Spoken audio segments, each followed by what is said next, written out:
and welcome to my kitchen. I'm Akshita and you are watching Akshita's Recipes. The theme of my channel is to keep it simple, quick, yet delicious.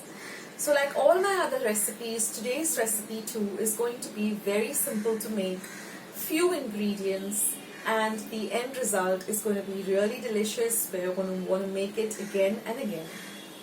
So let's get started with today's recipe. So let's see how to prepare this lovely Goan Bhaji Pav. Now here I've taken exactly 1 cup of these white vatana or white peas. I've washed it well under running water and then I've soaked it for about 7 to 8 hours or overnight.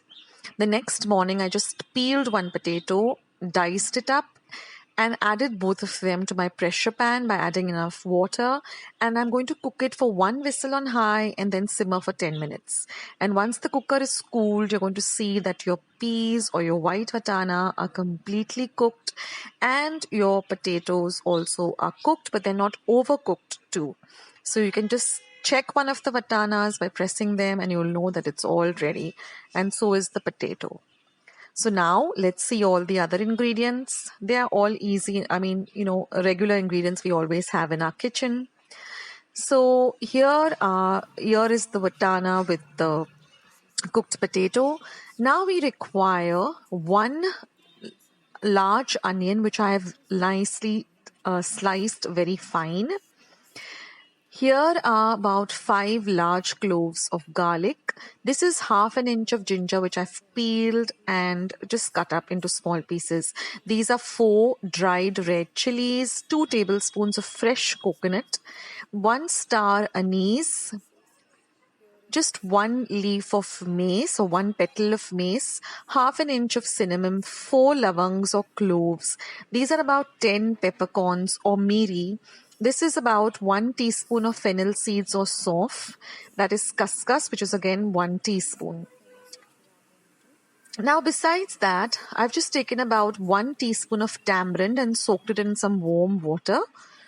Then we also require another medium-sized onion which I've just diced up, half a teaspoon of turmeric powder or haldi, a pinch of garam masala and some salt to taste. Now I have a recipe for homemade garam masala. I'll leave a link below. So now we are all ready to make our lovely Goan Bhaji Pav or Tonak. Yes, I just wanted to show you my beautiful flowers. You can always, pep up your kitchen by just adding some fresh flowers and, it just peps up your mood. So let's start with today's recipe, guys. It's super easy to make and it's really, really delicious to have.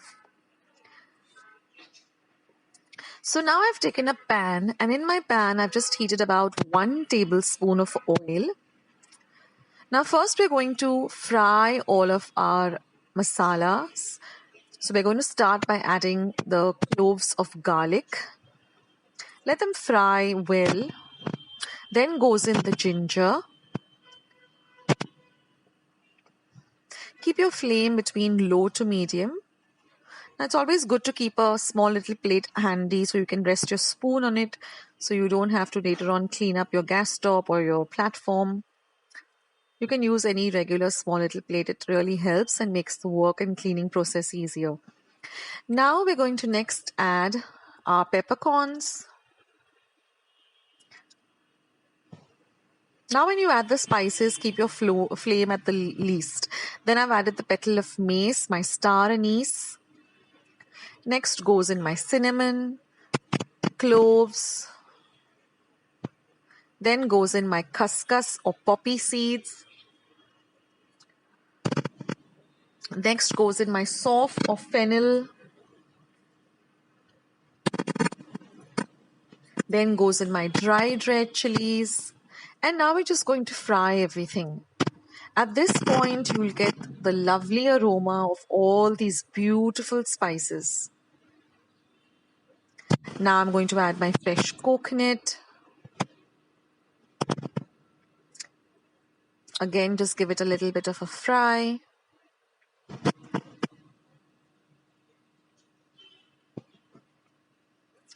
And then goes in my sliced up onion. Now, for those of you who don't know what this Goan Bhaji Pav or Tonak is, it's a kind of a breakfast item, and you'll get it at most of the cafes, especially the old cafes that have been there in Goa for a long time. You'll have this Bhaji Pav served as breakfast, and it's so yummy, it's so delicious. So now you got to fry all of this really well on a low to medium flame. If you fry all your masalas well, even the life of the dish remains a little longer, and also the flavor is longer. Now I'm just going to let this masala or this bagar just cool to room temperature. Then I'm going to transfer it to my blender. And then we're just going to add about a tablespoon or two of water as required. And we're going to grind this to a very, very fine paste. This is very key. We don't want it to be a coarse paste. It has to be extremely, extremely fine. So using your judgment, how much ever water you require, add that. I've added about 2 tablespoons and grind it to a very, very fine paste, maybe 3 or 4 times. You have to get a paste like this. And then we're going to use the reserve water. So that is the water which remains in your mixer pot or your grinding stone, whatever you're using. That also has all the flavors, so never get rid of that. So now we are all ready with our ingredients. Now I've added 1 more tablespoon of oil to my pan. You don't require too much of oil for usars or for this Bhaji Pav. Now I'm going to add my diced up onion that I had cut up roughly. Fry that well too.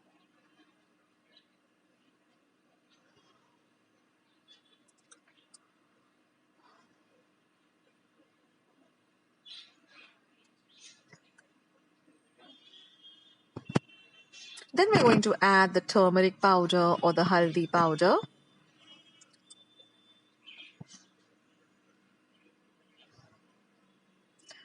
Give that a fry. Now next goes in a pinch of garam masala.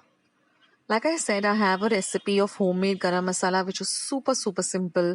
I'll leave a link below, and you can just go and check it out. So now I'm adding my ground paste. I guess I'll add the pinch of garam masala later on.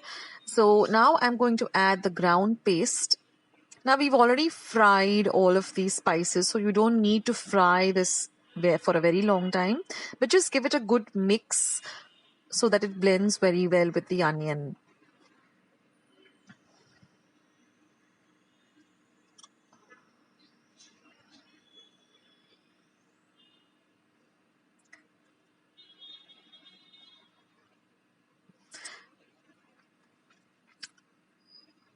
Mix everything nicely. Now I'm going to add my garam masala, like I said. This also adds a lovely flavor to the dish. And then we're going to add our cooked up vatana or white peas and our potato.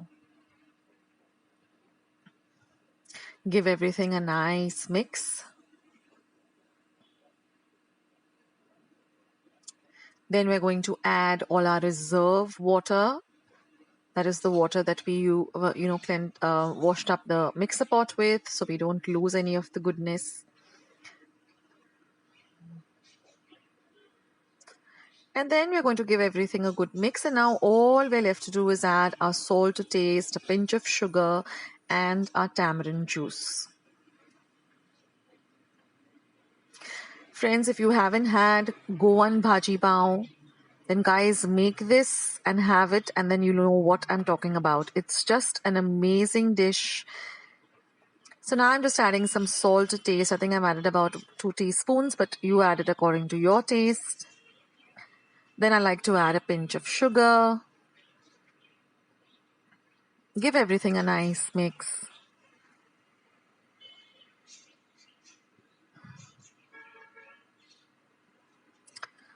Now this goes very well only with pav. I mean, you can have it, and then I'm going to add the tamarind juice. I mean, you can have it with chapati, puri, rice, but it's best with pav because the pav soaks up all the goodness of this lovely, lovely bhaji. I know I'm going to come up with a recipe of pav very soon. I've got many requests. I've got requests from recently Maria Bocaro sent me a message saying, Akshita, when are you going to prepare homemade bread? So that's on my charts, but I think I should be preparing pav that will go, like ideally with this recipe. So look out for my pav recipe coming up. And that's it, friends. You just cover and cook it for about 5 to 10 minutes and it's all ready. So I just took out some to taste and I just found that I needed a little bit more of salt. So I added it and it is just perfect. So like I said, the best way to eat this is with some lovely pav. And of course, if you all are in Goa and you get the Goan pavs, then it's just a match made in heaven.